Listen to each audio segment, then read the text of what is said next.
আসসালামু আলাইকুম। আচ্ছা সোহাগ, আমি এই বিষয়টা আবারও দেখাইতে চাচ্ছি। যেটা হচ্ছে আমি হচ্ছে আমার Fiverr এর ক্লায়েন্টকে হচ্ছে আমি প্রজেক্ট জমা দিব। হ্যাঁ? এটা হতে পারে আমাদের মার্কেটিংয়ের জন্য বা আমাদের প্রফেশনালিটি ধরে রাখার জন্য আমরা এটা করি। তো যেটা আমি করতে চাচ্ছি সেটা হচ্ছে Fiverr এই Upwork এর ক্লায়েন্টকে আমি হচ্ছে আমার প্রজেক্টটা জমা দিব। তো আমরা যে কাজটা করছি এই ওয়েবসাইটটা মূলত আমরা করছি আজকে। তো এই ওয়েবসাইটটা করার জন্য কাজটা সম্পূর্ণ হয়েছে। ক্লায়েন্ট এখন বলতেছে যে প্রজেক্টটা জমা দাও আমাকে। অথবা যেটা আমি বলেছি যে এটা ক্লায়েন্টের প্রজেক্ট জমা বাদেও যদি হচ্ছে আমাদের পোস্ট করার জন্য হয়, সেগুলোর জন্য আমরা এই মকআপগুলো করি, যার কারণে ভিডিওটা আমার করা।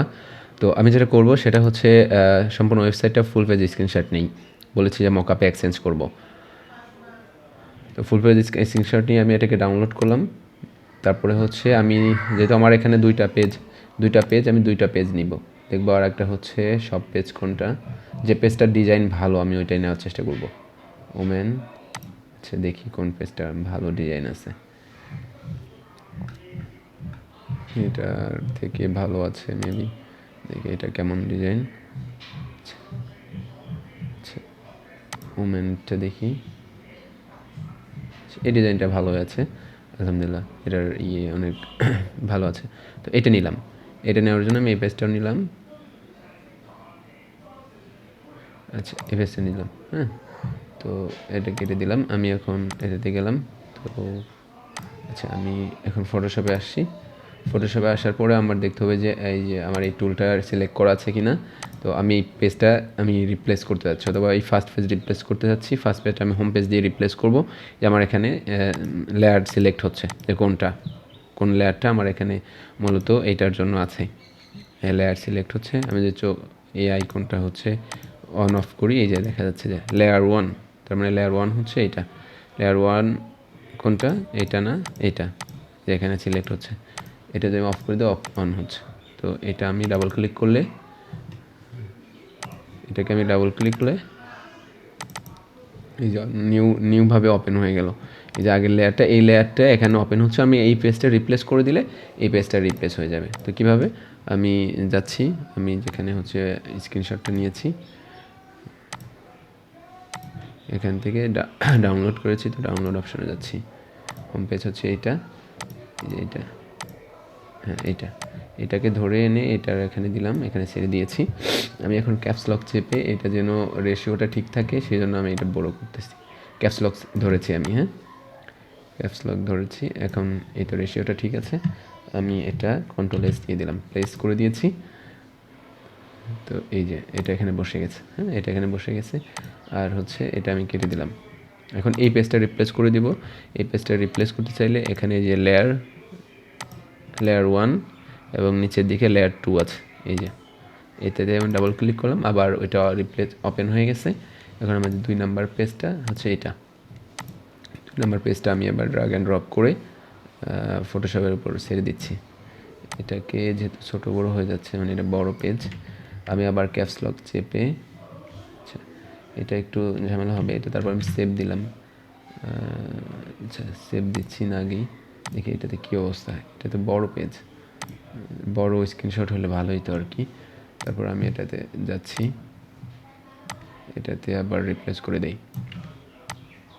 এটা অলরেডি ফিট আছে এটার সাথে। আমি সেভ দিলাম, প্লেস করে দিলাম, দেখি এখানে কী অবস্থা। এই পাশে এই দেখা যাচ্ছে যে এই পেজটা রিপ্লেস হয়েছে, কিন্তু নিচের অংশগুলো রয়ে গেছে। হ্যাঁ যেহেতু নিচের অংশগুলো রয়ে গেছে, আমি চাচ্ছি যে এখান থেকে অথবা এখানে সম্পূর্ণ পেজটা যেহেতু গেছে, এটা একটু এডিট করে নিই আমি। হ্যাঁ এটা এডিট করে সেই ক্রপ অংশটা দিয়ে দিব। এটা যদি আমি এডিট করি তাহলে হচ্ছে এডিট ক্রপড করব। মেনলি আমি নিচের অংশটা ঢাকার জন্য এই জিনিসটা করতেছি, নর্মালি করি। এই অংশটাকে আমি দিয়ে দিই, হ্যাঁ এই অংশটা আমি সেভ দিলাম। তো আমি যেটা করবো, এই অংশটাকে আমি নিয়ে এখানে বসাই দিব।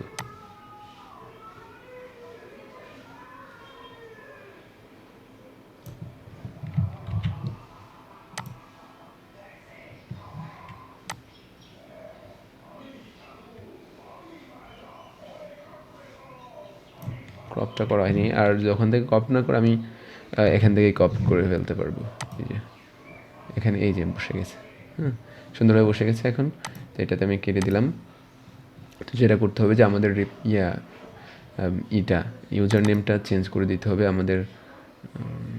আচ্ছা, আমাদের যেহেতু এটা আমি ক্লায়েন্টকে ফরওয়ার্ড করব, বলতে ক্লায়েন্টকে কাজ জমা দিব, সেক্ষেত্রে আমার এখানে ফন্ট আমার ডাউনলোড করতে হবে, যেটা দেখাচ্ছে। তো আমি রিপ্লেসই করে দিলাম যে ফন্টে চেঞ্জ হয়ে গেছে। ফন্টগুলো আমি বাদ দিয়ে দিচ্ছি, হ্যাঁ, এটার জন্য বাদ দিয়ে দিচ্ছি। কারণ হচ্ছে এটা আমি ক্লায়েন্টকে জমা দিয়ে দিলে তো আমার ইউজার নেম থাকার দরকার নেই। যেটা আমরা পোস্ট করব সেটা অবশ্যই ইউজার নেম থাকতে হবে, হ্যাঁ। তো এটা হয়ে গেছে, কিন্তু অলরেডি হচ্ছে মকআপটা সম্পূর্ণ হয়ে গেছে। আমি ক্লায়েন্টকে যেহেতু জমা দিল, এটা সেভ দিলাম। সেভ দিয়ে আমি এক্সপোর্ট করে দিব। এক্সপোর্ট কোথায়? ইম্পোর্ট, এক্সপোর্ট অ্যাজ থেকে এক্সপোর্ট অ্যাজ যদি করি তাহলে এখানে যে পেজি ফরম্যাট গুড, তো এখানে দিলাম। এই যে এখানে সাপোজ আমি যেখানে সিলেক্ট করব, আমি এখানে লিখলাম যে ক্লায়েন্ট আপওয়ার্ক ক্লায়েন্ট ইমেজ, অথবা ক্লায়েন্টের নাম দিয়ে আমি এখানে সেভ করতে পারি। যদি ক্লায়েন্টের নাম যদি থাকে, ক্লায়েন্টের নাম হচ্ছে শফিক গুরু নামে, শফিক গুরু দিয়ে আমি সেভ করতে পারি। আপওয়ার্ক শফিক গুরু, হ্যাঁ। তো আমি এটা সেভ করে দিলাম। হ্যাঁ, বোঝা গেল। এইভাবে হচ্ছে মেনলি ক্লায়েন্টের ইমেজ, ক্লায়েন্টকে যে সকল প্রজেক্ট আমরা জমা দিব, বা হচ্ছে আমরা যে পোস্টের যে বিষয়গুলো সোশ্যাল মিডিয়াগুলোতে যে বিষয়টা আমি বলেছি ওইভাবে পোস্ট করতে হবে, হ্যাঁ। তো কীভাবে রিপ্লেস করা গেল সেটা দেখা গেল। ধন্যবাদ। পরবর্তীতে আবার অনেক অনেক টিপস দিব, এবং পরবর্তীতে যে সকল কোশ্চেনের কথা বলেছি সেই কোশ্চেনগুলোর যেন জিপিটি করে এবং গুগল করে হচ্ছে স্টাডি করা হয়, হ্যাঁ। ধন্যবাদ।